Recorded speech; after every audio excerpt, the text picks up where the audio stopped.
doing this.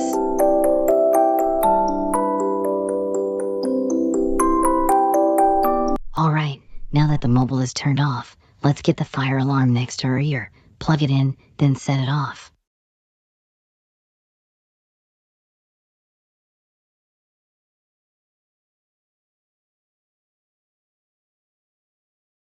Okay, now let's plug it in and wake Molly up.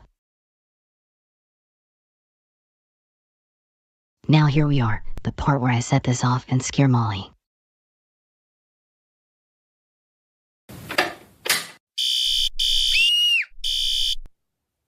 It worked! I woke Molly up from her nap. Now let's reset this alarm and get the hell out of here.